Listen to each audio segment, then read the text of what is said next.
Assalamualaikum warahmatullahi wabarakatuh. Perkenalkan, nama saya Faris Hairul Umam Dan saya Muhammad Radanu. Dan kita di sini untuk memenuhi tugas dari Insinyur E.T. Hestiati MSI dalam matkul dasar agronomi, yaitu tentang OPT tanaman.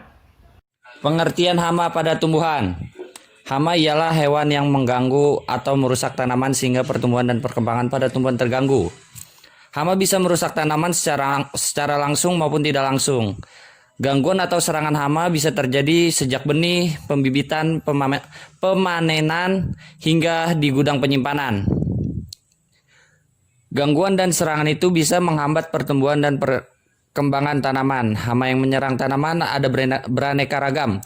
Misalnya yaitu wereng, gangsir, tikus, ulat tanah, lalat buah, walang sangit, dan kutu. Penyakit tanaman bisa disebabkan oleh virus, bakteri, jamur, dan alga.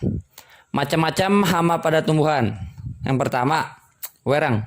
Wereng yaitu sejenis kepik yang menyerang tumbuhan dan menyebabkan daun dan batang menjadi berlubang. Jika sarangnya parah, maka daun akan berakibat menguning, kering, dan akhirnya mati. Wereng bisa dikendalikan secara kimiawi, misalnya dengan penyemprotan menggunakan insektisida. Kedua, gangsir. Gangsir ialah binatang yang sering menyerang tanaman yang masih muda, misalnya pada tanaman yang baru dipindah dari persemaian. Gigitan gangsir mengakibatkan tanaman mati karena batangnya putus atau patah. Serangan gangsir biasanya terjadi pada malam hari. Pencegahan yang bisa dilakukan antara lain dengan tidak menanam bibit yang terlalu muda karena disukai gangsir. Adapun pengendalian terhadap gangsir bisa dilakukan dengan menyiram larutan insektisida. Nah, selanjutnya ada lalat buah. Lalat buah itu biasanya menyerang pada tanaman pada waktu musim hujan. Jadi, lalat buah betina itu jadi memasukkan larva-larvanya ke dalam buah-buahan sehingga buah menjadi busuk.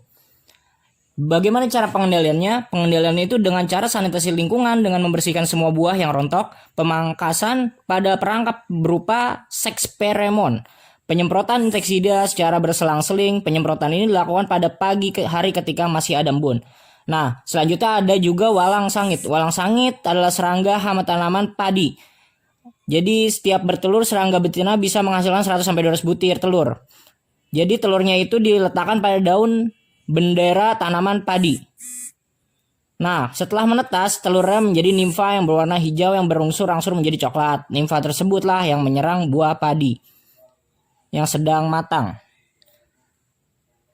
Cara mengatasi hamanya, yang pertama, cara mengatasi hama pada tumbuhan itu ada dua cara. Yang pertama itu cara kimiawi dan cara biologis. Nah, cara kimiawi itu pengendalian hama secara kimiawi adalah salah satu upaya pengendalian pertumbuhan hama tanaman menggunakan pestisida, yakni zat kimia pembasmi hama. Pestisida terdiri atas insektisida, larvasida, fungisida, dan algasida. Nah, Sekian dari kita, kurang lebihnya mohon maaf. Wabillahi taufik wal hidayah. Wassalamualaikum warahmatullahi wabarakatuh.